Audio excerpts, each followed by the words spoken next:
Resetters. My name is Janine Victor McDade with Reset Budgeting and Financial Coaching, and I'm back with another video. So today's session, today's course content is the power of compound interest in building wealth. So we're going to talk a little bit about compound interest. So interestingly enough, I was having a conversation with Mr. Build Wealth himself, Mr. Jasper Smith, some time ago, and we were going back and forth about how even for those folks that are in debt and what have you, it's important for them to invest. And my mindset at the time was, well, how are people going to invest if you can't manage the money that you have, if you might not be meeting bills or what have you? What money is left over to invest? And so we started talking about time and interest and compound interest. And I walked away from that conversation just thinking a little bit deeper. And I have to say, after having that conversation and circling back to him, that I had to actually concur and agree with what he was saying. Why? Now, interestingly enough, I've literally done that. Even in the times I've had debt's come back in our life as well due to my layoff, a little while ago. I never stopped investing in my 401k, my retirement plan, and my IRA. Those things are on automatic. And well, let me just say this. There was a pause with the 401k plan when I got laid off. But as far as other avenues of money or what have you going into my IRA account or in additional accounts that I have in regards to,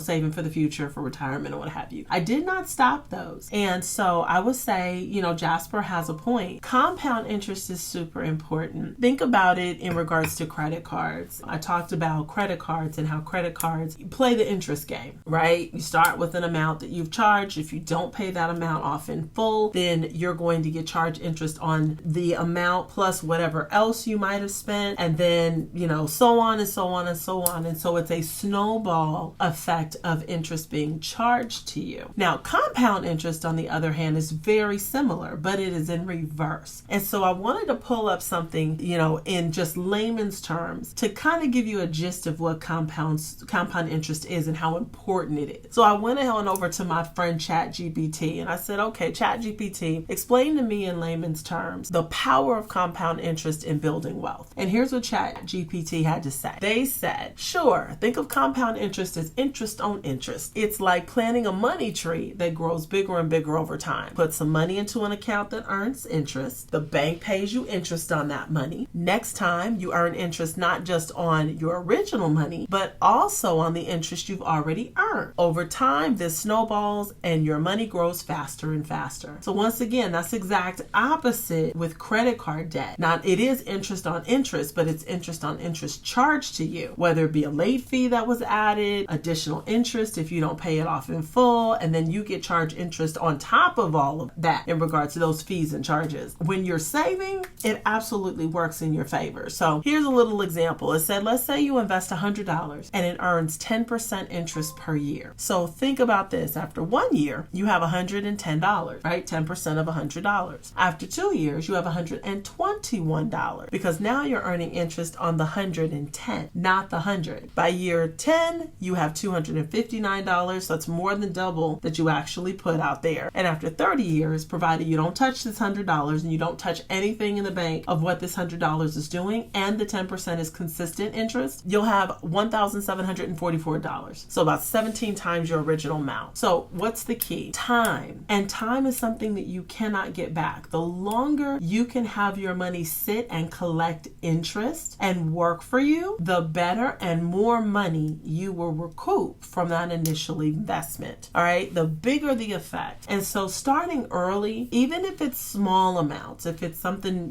maybe it's $50, maybe it is $100, you can do it $100, but it's so important to just start. I will say this to my young folks. If you're out there and you are in your 20s, you are about to encounter on your first real job and what have you. If that job, young people, gives you an opportunity for a 401k, please say yes. Please, please, please. I'm going to just really, really, really stress that to you. Please say yes, even if you contribute 2%, 3% to this 401k, so that you can use time. You can set it and forget it, and time will work on your side. Another key point that I will say, and this is for everyone, if you have a company who does a match for you, so whatever money you put in, whatever the percentage of the match is, that they will match your amount, they'll match your monies in your account, please make sure that you are investing and you are contributing at least to the max of the match. Otherwise, you're leaving money on the table. And young folks, trust me, I understand it might feel like a lot of money because, when you're young, usually that equates to not being, not having a lot of money, as some people might use the word broke.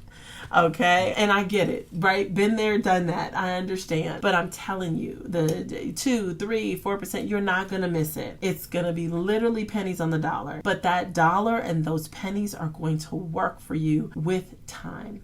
So that is why it's important, right? To utilize time, the commodity you can't get back. Utilize the time that you have, invest early, and start where you can, right? We'll talk about the ways to find a financial advisor. Now, like I said, not doing any ads or any plugs or anything of that nature, but I'm just going to talk about some of the things you want to consider when you are looking to actually connect with a financial advisor and someone that may be managing your money, however little amount it may be. But I want you to get started somewhere. All right, I'm going to go back to drinking my tea, y'all. And you all have an amazing, amazing day.